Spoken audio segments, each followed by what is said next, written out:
Umar rijalan katsiran wa nisaa wattaqullaha alladzi tasaaluna bihi wal arham innallaha kana 'alaikum raqiba.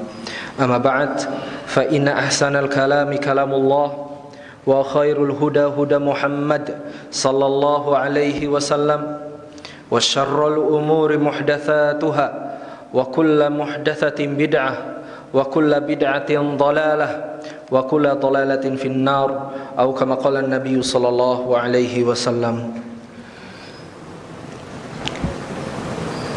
Akhwati fillah, hadirat yang dimuliakan Allah Subhanahu wa taala. Alhamdulillah, tidak ada kata yang pantas kita ucapkan pada sore hari ini selain dengan kita merangkai kata syukur kepada Allah Subhanahu wa taala.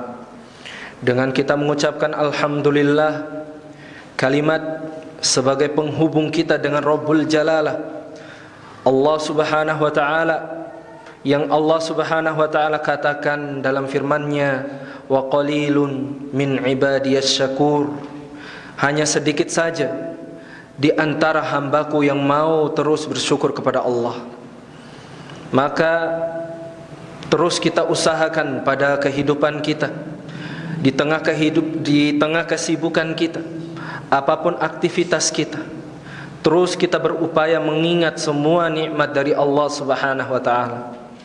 Sudah berapa kali kita mengingatnya dalam sehari ini? Terus kita ungkapkan rasa ini sehingga Allah Subhanahu wa taala melipatkan semua apa yang kita syukuri dengan lipatan-lipatan yang Allah kehendaki. Kemudian salawat juga salam kita curahkan kepada Nabi Muhammad sallallahu alaihi wasallam. Salawat pula untuk keluarga beliau, para sahabat dan orang-orang yang mengikuti jalan Nabi hingga hari kiamat nanti. Kaum muslimah rahimani wa rahimakumullah, banyak sekali yang beredar di kalangan kita kaum muslimin dan kaum muslimat, kabar-kabar yang kurang membahagiakan, kabar-kabar buruk, stigma negatif yang dialamatkan oleh mereka orang-orang barat, yang sejatinya mereka memang tidak suka dengan Islam.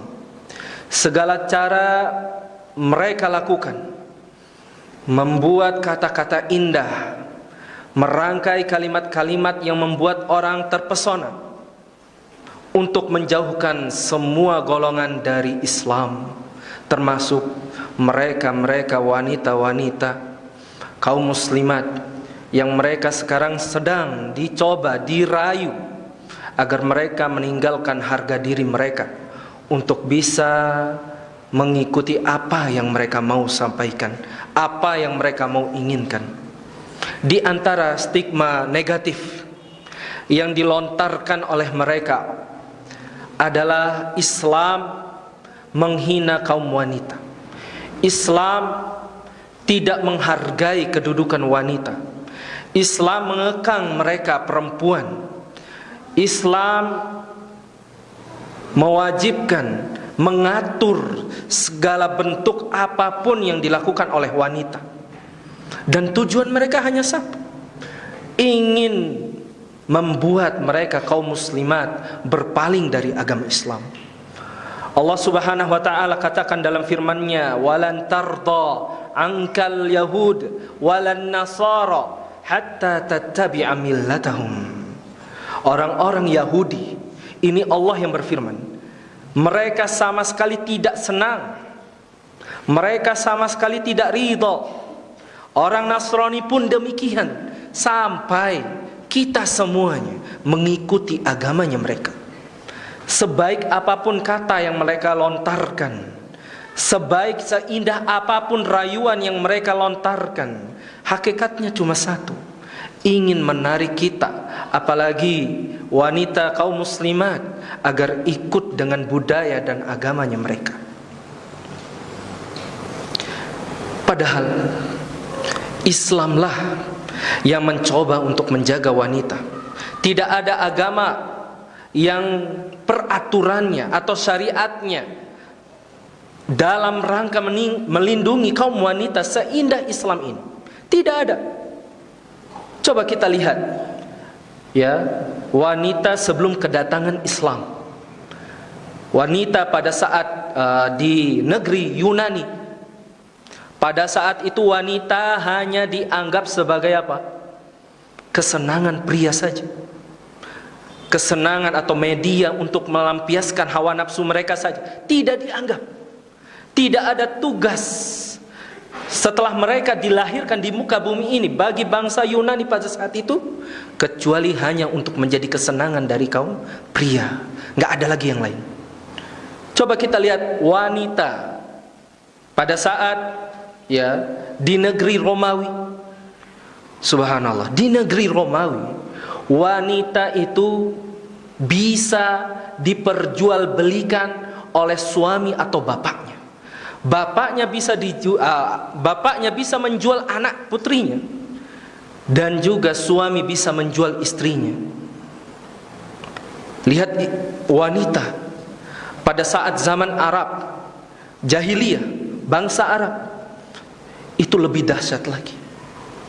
Seorang anak punya hak warisan ibunya sendiri. Warisannya berupa ibunya sendiri. Jadi kalau ayahnya meninggal dunia, kemudian ayahnya ini punya istri, yaitu ibu dia sendiri, maka ibunya akan menjadi warisan buat anaknya. Bukan sebagai ibu dan anak, tapi sebagai pasangan. Kemudian ayahnya punya hak dan punya aturan yang mengizinkan mereka untuk mengubur hidup-hidup putri mereka. Subhanallah. Dan ini kejadiannya nyata, tercatat di sejarah. Silakan baca kitab Al-Mar'ah Qabla wa Ba'da Islam. Disebutkan di sana.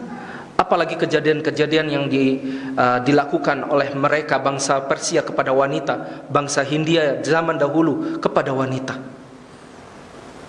Allah Subhanahu wa taala telah sebutkan dalam firman-Nya, "Wa idza busyira ahaduhum bil untha." Jikalau orang-orang Arab dahulu di zaman jahiliyah diberitakan, dikabarkan kepada mereka, engkau punya anak putri barusan lahir. Anak putri, anak perempuan barusan lahir. Dhalla wajhuhu muswadda wa huwa kadhim. Tiba-tiba memerah dia punya muka. Hitam kemerah-merahan. Wa huwa kadhim, tiba-tiba marah, malu. Subhanallah. Ya, diberitakan kalau dia sudah punya anak, tapi anaknya putri, anaknya itu anak perempuan, marah dia, nggak ada rasa bahagianya. Lalah istrinya atau ibunya mengandung, tiba-tiba diberitakan dia anak perempuan, tiba-tiba berubah suasananya. Yatawara minal qaum min su'i ma busyira bihi. Kemudian dia menjauh dari masyarakat. Karena apa? Malu. Punya anak perempuan, tiba-tiba dia menyendiri, gak bergaul lagi dengan masyarakat karena aib dikiranya. Kalau dia ketahuan memiliki anak, maka dia akan dicela orang masyarakatnya.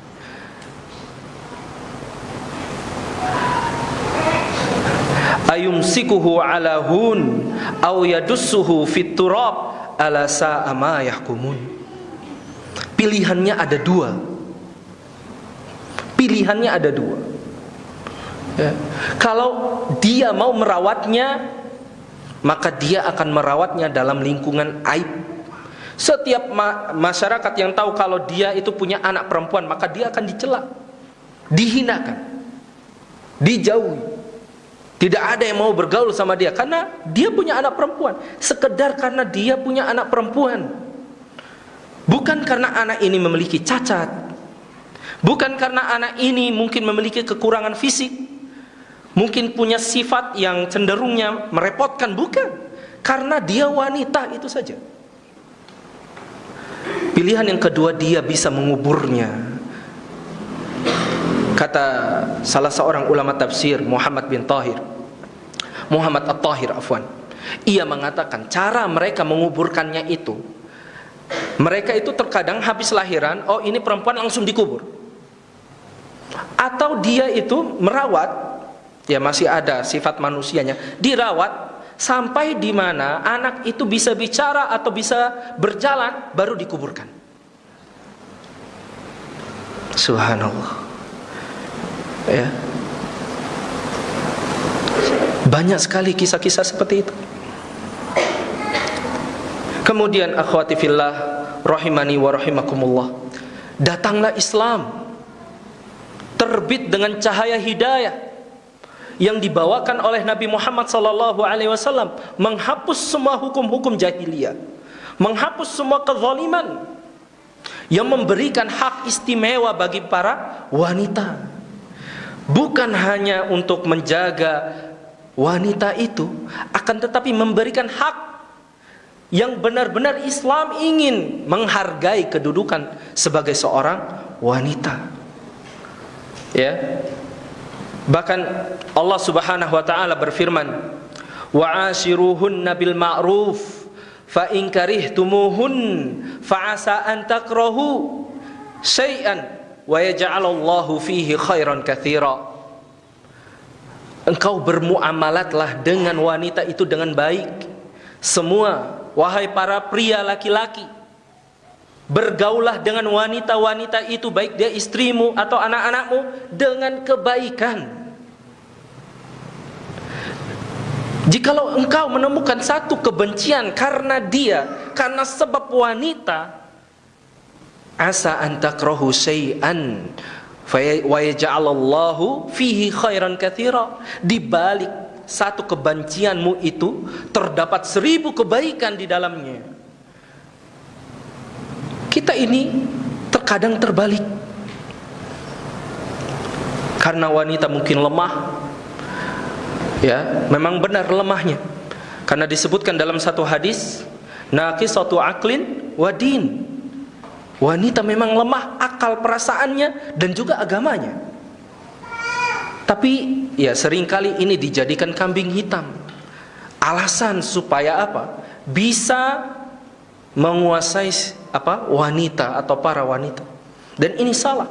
Islam datang dengan rahmatan lil alamin, bukan Islam yang mengekang mereka para wanita.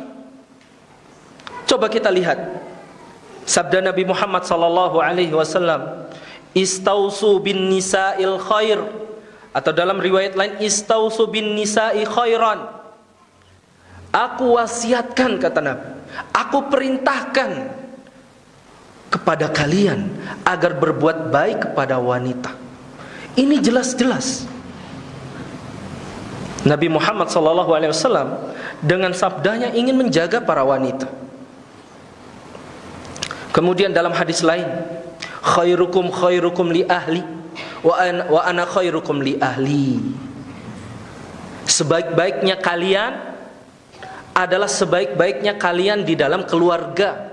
Maksudnya, kalau mau lihat seberapa bagus atau buruknya kalian, lihatlah diri kalian itu di keluarga kalian. Terkadang kita kalau ketemu dengan masyarakat, subhanallah baiknya, apalagi bos, apalagi ketemu dengan teman-teman, itu baiknya subhanallah, nggak mikir-mikir kasih uang, kasih pinjam. Tapi pas balik ke rumah sifatnya berubah. Makanya kata Nabi, sebaik-baiknya kalian adalah diukur dengan sebaik apa kalian di keluarga kalian. Karena Islam ingin menjaga wanita. Dan Nabilah yang paling baik di antara kita dalam mengurus rumah tangga. Jadi wanita ini bukan musibah sebagaimana yang kita sering dengar dalam sejarah atau sirah. Wanita sering dihinakan, wanita ini azab, wanita ini aib, wanita ini musibah. Enggak, wanita adalah anugerah. Islam atau Allah telah katakan dalam Al-Quran, wanita ini adalah anugerah, bukan musibah. Ya, Allah Subhanahu wa taala berfirman, "Wa min ayatihi an khalaqalakum min anfusikum azwaja." Di antara tanda kebesarannya Allah, Allah ciptakan kalian itu saling berpasangan. Ini yang diajak bicara adalah kaum pria. Di antara ayat kebesaran ayat-ayatku, wahai pria, kami jadikan engkau ini berpasang-pasangan. Litaskunu ilaiha wa ja'ala bainakum mawaddatan warahmah. Agar kalian merasakan sakinah karena sebab karena sebab wanita istrimu. Jadi di antara penciptaan, hikmah penciptaan seorang wanita, ia bisa menghadirkan sakinah, ketentraman jiwa, ketenangan hati. Bukan musibah. Ini karunia dari Allah Subhanahu wa ta'ala. Wa ja'ala bainakum mawaddatan warahmah. Kemudian Allah jadikan kalian ini kasih sayang, saling menyayangi, kemudian adanya cinta di antara kalian. Intinya di sini benar-benar Islam selain menjaga kodrat seorang wanita, benar-benar atau Islam, agama kita ini ingin menunjukkan bahwasanya wanita itu bukan musibah, tapi karunia dari Allah Subhanahu wa ta'ala. Kemudian Allah Subhanahu wa ta'ala juga berfirman, hunna libasul lakum wa antum libasul lahun. Wanita-wanitamu ini adalah pakaian aibmu. Coba lihat bahasa dari Allah. Wanita sebagai pakaian penutup aibnya pria, penutup aibnya suaminya. Bukan dia sebagai aib itu sendiri, bukan. Tapi dialah sebagai penutup, pengobat atas kekurangan yang didapati oleh suaminya. Dan suami pun sebagai penutup aib bagi perempuannya. Artinya saling melengkapi. Wa fi kullin khair, kata Nabi. Semua penciptaan Allah itu indah. Mukmin yang kuat lebih Allah cintai dan juga lebih Allah sayangi ketimbang mukmin yang lemah. Tapi semua penciptaan Allah itu indah. Semua punya kelebihan, semua punya kekurangan masing-masing. Banyak sekali kalau kita mau sebutkan. Ini supaya setiap wanita agar sadar, ternyata saya ini karunia, ternyata saya ini istimewa dalam Islam. Balik kita, ya sadari diri kita. Ternyata memang setiap apa yang difitnahkan oleh mereka yang mencoba untuk merusak tatanan agama Islam, semuanya dibantah oleh Allah, dibantah pula oleh Rasul sallallahu alaihi wasallam. Jadi kita ini harus merasa bangga. Kalau kita sudah merasa bangga datang dari hati kita, maka apapun gangguan di tengah jalan, insya Allah kita bisa menghadapinya. Apalagi bagi akhwat yang mencoba hijrah, baru dalam proses perbaikan diri, tiba-tiba ada yang ngomong sini, ada yang ngomong sana, tiba-tiba ada yang ngomong ini soalim, ini menjadi ustazah. Banyak sekali omongan-omongan itu. Tapi kalau sudah ada dari hati, kesadaran, kebanggaan dari hati, maka semuanya bisa dilalui. Ahasiban nas ayyutraku ayyakulu amanna wahum la yuftanun. Apakah manusia mengira setelah mereka mengamalkan iman kepada Allah, mengatakan iman kepada Allah, mencoba untuk memperbaiki dirinya, apakah mereka mengira mereka ditinggalkan begitu saja? Tidak. Ayahsabul insan ayyutraka suda. Apakah manusia mengira mereka akan ditinggalkan begitu saja? Tidak. Pasti ada prosesnya, ada gangguannya untuk melihat kualitas iman kita itu sampai mana. Apakah kita ini berubah karena ingin dilihat orang? Apakah kita ini berubah karena ingin disanjung oleh orang? Ikutin tren misalkan, karena dipaksa atau bagaimana? Dilihat, Allah uji itu, ingin tahu kita jujur atau tidak. Makanya banyak sekali hadir gangguan-gangguan tersebut. Tapi itulah, jikalau kita percaya akan Islam ini benar-benar menjaga kita, tidak akan Allah tinggalkan, bagi setiap orang-orang yang ingin berubah, orang-orang yang ingin menjadikan dirinya lebih baik daripada sebelumnya. Tidak ada Allah, tidak akan pernah Allah tinggalkan. In tansurullah yansurkum wa yuthabbit aqdamakum. Jikalau kalian mau menolong agama Allah, mau menolong hak-haknya Allah, yansurkum, Allah tolong kalian. Pertolongan kita untuk agama ini terbatas, tapi ingat, pertolongannya Allah tanpa batas. Pertolongan Allah tanpa batas. Ya. Kemudian kalau kita mau bahas bagaimana contoh kalau Islam itu membiarkan wanita itu menerima hak-haknya mereka. Pertama, dalam hal ibadah. Dalam hal ibadah Allah samakan secara umum antara pria dan wanita. Allah Subhanahu wa taala berfirman, "Man amila salihan min dzakarin aw untha wa huwa mu'min falanuhyiyannahum hayatan thayyibah wa lanujziyannahum ajrahum bi ahsani ma kanu ya'malun." Barang siapa yang beramal saleh, semuanya, siapapun itu, min dzakarin aw untha, dari kalangan pria dan juga kalangan wanita, semuanya, wa huwa mu'min, dia ibadah dan juga dia beriman, falanuhyiyannahum hayatan thayyibah, kami berikan kehidupan untuk dia, kehidupan yang indah, kemudian kami lipat gandakan setiap pahala yang ia kerjakan di dunia. Artinya semuanya sebenarnya, semuanya kita diwajibkan untuk beribadah kepada Allah Subhanahu wa ta'ala.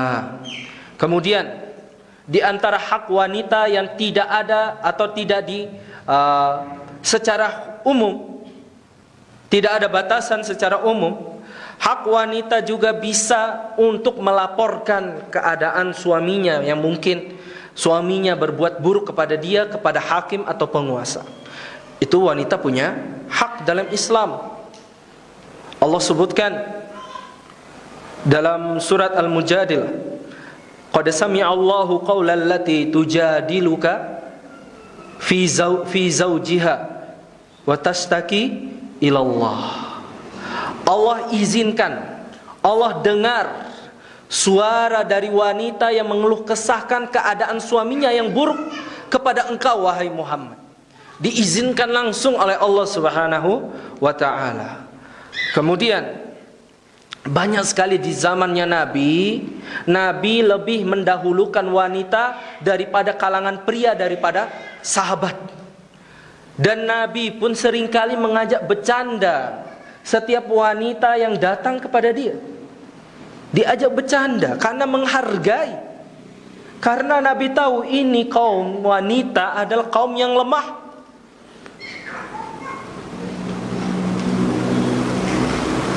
Ada seorang wanita tua yang mendatangi Nabi Muhammad sallallahu alaihi wasallam. Wahai Nabi Allah, wahai Muhammad, wahai Rasulullah, doakan aku agar aku menjadi penduduk surga, agar aku menjadi penghuni surga. Kemudian Nabi Muhammad menjawab, tapi nenek, al-jannah la tadkhuluhal ajuz, tidak bisa dimasuki, tidak ada nenek-neneknya. Ya, ini Nabi mau bercanda. Ya. Tidak ada nenek-neneknya. Kemudian karena ini wanita sudah berusia, akhirnya nangis, balik.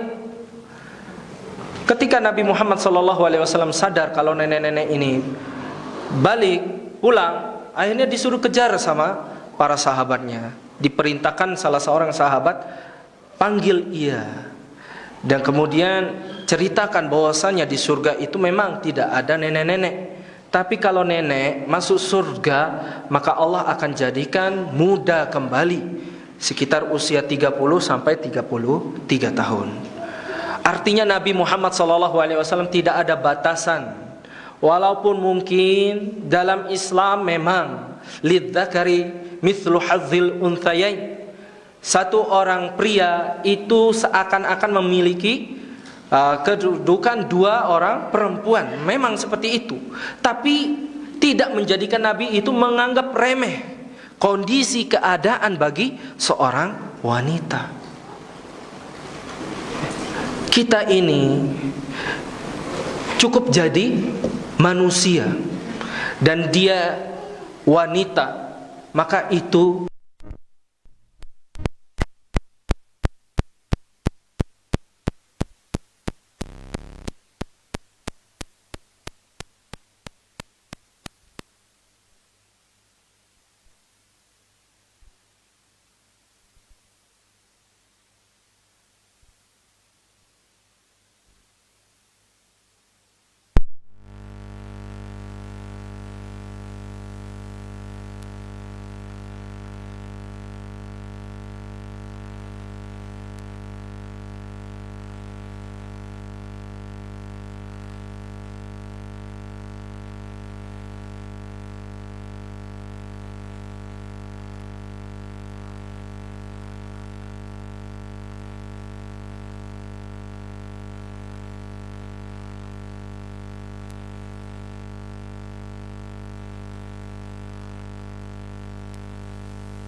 kita nggak tahu apa yang kita lihat karena fitnah. Kita nggak tahu apa yang kita dengar karena fitnah, ujian. Yusbihur rajulu mu'minan wa yumsi kafiran. Fitnah, zaman fitnah itu seperti apa? Nabi memberikan contoh. Di pagi harinya ini pemuda dia beriman. Pagi harinya dia masih menuntut ilmu. Pagi harinya dia sempat sholat subuh. Tapi apa? Sore harinya dia berubah menjadi non-muslim. Dia keluar dari Islam. Dia mengganti keimanan dia kepada Allah. Kemudian wa yumsi mu'minan. Di sore harinya dia beriman. Pagi harinya dia kufur. Berganti keimanan dia dengan secepat itu karena fitnah. Karena apa? Kenapa bisa secepat itu? Yabi'u dinahu bi'aradin minad dunya.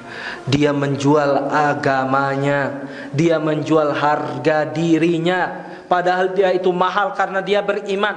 padahal dia itu mahal karena dia penuntut ilmu syar'i. Dia jual karena dunia yang ia raih padahal cuma sedikit. Oleh karenanya kita sampaikan pada sore hari ini, mahalkan diri kita. Mahalkan diri kita semua. Iman ini mahal, menuntut ilmu itu mahal. Jaga kualitas itu. Menjaganya dengan ibadah. Menjaganya dengan ibadah. Kok bisa kita ini mahal? Kita akan terangkan dengan membacakan satu kisah yang sering kita dengar, yaitu dari sahabat Bilal bin Abi Rabah, Maula Abi Bakrin. Dari sahabat Bilal bin Abi Rabah, bekas budak dari sahabat Abu Bakar As-Siddiq radhiyallahu anhuma. Bilal bin Abi Rabah, seorang budak dahulu. Ia adalah seorang budak dari seorang pemimpin Quraisy yang namanya Umayyah bin Khalaf.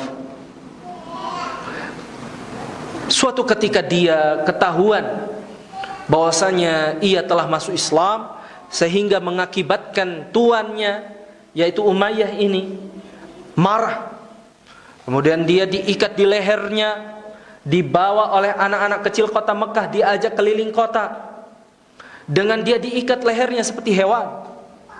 Di siang harinya dia dijemur di padang sahara. Segitu panasnya tanpa alas.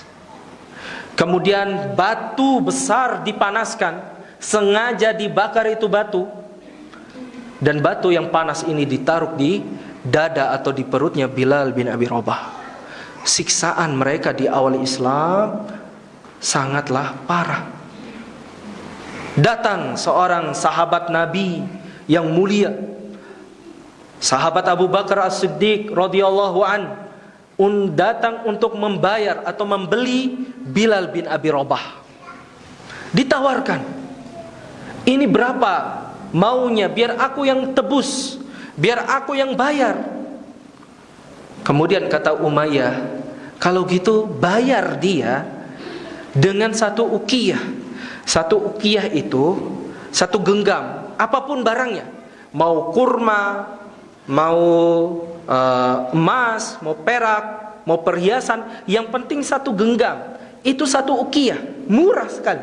Mau biji-bijian, mau roti, yang penting satu genggam. Itu satu uqiyah. Akhirnya apa? Sahabat Abu Bakar radhiyallahu an membayar Bilal dengan satu uqiyah. Satu genggaman saja, nggak ada harganya sebenarnya. Bagi mereka orang-orang kafir Quraisy, nggak ada harganya Bilal. Orang dia dari Afrika. Kemudian ketika sahabat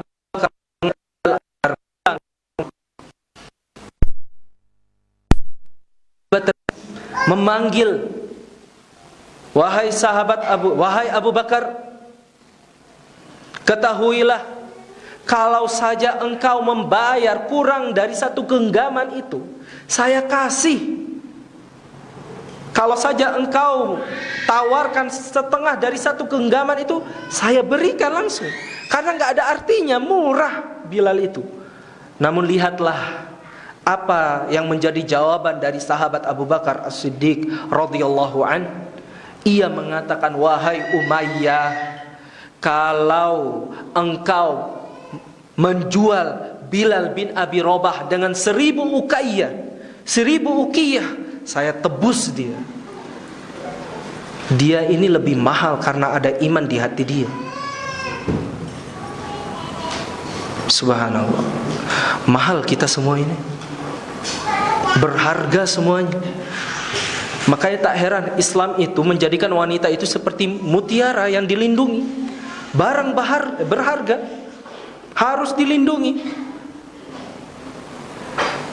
Ada kisah lain, ya, dan ini ada di Musnad Imam Ahmad rahimahullahu taala, disebutkan bahwasanya Nabi Muhammad sallallahu alaihi wasallam, di antara akhlak terbaiknya beliau, akhlak indahnya beliau, tidak menjadikan dirinya pembatas untuk tidak bergaul dengan sahabat-sahabat yang kastanya mungkin dalam kacamata dunia rendah kastanya. Dia budak, dia orang desa, orang pegunungan. Tidak. Nabi Muhammad SAW punya satu sahabat yang namanya Zahir. Dia ini budak dan dia orang Badui. Seringkali datang ke Madinah bawakan oleh-oleh untuk Nabi Muhammad SAW. Kemudian Zahir ini lagi di pasar Madinah, ya, lagi menjual barang dagangannya dia. Datang Nabi diam-diam dari belakangnya Zahir, memeluk Zahir ini dari belakang. Subhanallah, lihat nih, raja Islam ini memeluk seorang budak yang dari Badui dari belakang secara tiba-tiba. Zahir yang nggak tahu siapa yang ada, siapa yang memeluk dia, siapa yang ada di belakang, mencoba untuk melepaskan pelukan ini, memberontak. Ini siapa? Lepaskan saya. Arsilni, lepaskan. Ketika dia tahu, dia tengok ke belakang, ternyata Nabi Muhammad SAW, dia senyum-senyum sendiri. Sengaja dia lepaskan tangannya agar mau dipeluk terus oleh Nabi Muhammad SAW. Ya, yang dia tahu adalah tubuhnya Nabi adalah berkah. Apapun yang menempel pada tubuhnya Nabi adalah berkah. Sengaja nggak mau dilepaskan. Akhirnya Nabi Muhammad SAW sadar kalau Zahir ini lagi sengaja nggak mau lepaskan pelukan dia.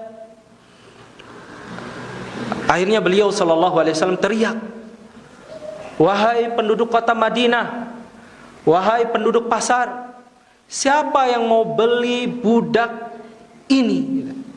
Siapa yang mau beli budak ini?" Subhanallah, lagi transaksi jual beli. Kemudian Zahir mengatakan, "Wahai Rasulullah, cukup. Siapa yang mau beli budak seperti saya? Saya jelek juga rupa, saya juga orang pedesaan, orang gunung, gak ada yang mau beli. Nanti walaupun nanti terjual pasti harganya murah. Pasti harganya murah," kata Zahir. Kata Nabi Muhammad SAW, "La anta ya Zahir. Engkau ini wahai Zahir jangan begitu. Indallah laisa bikasid. Di sisi Allah engkau ini tidak murah hargamu wahai Zahir." Dalam riwayat lain, "Ya Zahir indallah annaka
insyaallah ringan, ringan insyaallah." Taib. Jadi yang terpenting, Nabi Muhammad SAW telah bersabda, "Innallaha la yanzuru ila suwarikum wala ila amwalikum." Allah enggak peduli dengan rupa kita. Wanita muslimat baik rupanya indah ataupun kurang, wanita muslimat baik dia kaya atau dia miskin, Allah sama sekali enggak mau lihat. Allah enggak peduli. Walakin yanzuru ila qulubikum wa a'malikum. Hanya dua yang Allah tengok, hanya dua yang Allah lihat. Pertama hati, karena ada iman di dalamnya. Yang kedua adalah amal ibadah kita.